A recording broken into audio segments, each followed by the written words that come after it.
Nous sommes le 8 octobre 2025, et en cette journée d'automne qui nous invite à la conversion et à la rédemption, l'Église catholique célèbre Sainte Pélagie d'Antioche, une figure légendaire du IVe siècle dont l'histoire, immortalisée dans la légende dorée du XIIIe siècle, est un roman spirituel captivant de chute et de renaissance.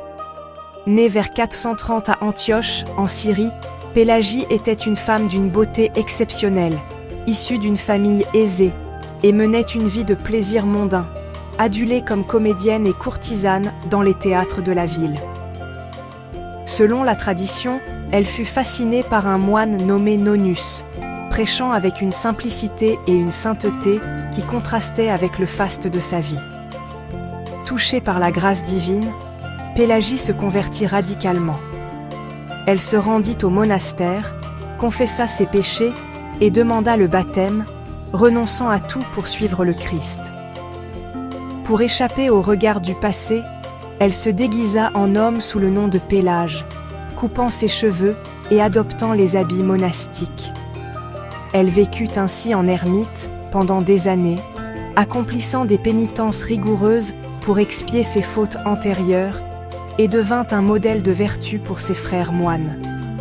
À sa mort, vers 450, la vérité fut révélée. Son corps féminin fut découvert et les moines comprirent le sacrifice de cette âme repentie.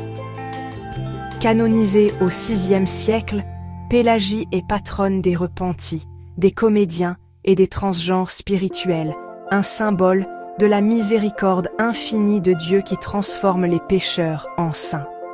L'histoire de Pélagie nous parle encore. Dans un monde où les erreurs passées pèsent lourd, elle nous rappelle que la conversion est toujours possible, que la grâce divine efface les chaînes du péché pour offrir une liberté nouvelle. Son déguisement symbolise le renoncement à l'ego pour embrasser une identité en Christ. En ce 8 octobre 2025, prions-la pour ceux qui cherchent le pardon et une vie renouvelée. Si ce récit vous a inspiré, abonnez-vous à notre chaîne pour plus d'histoires sur les saints.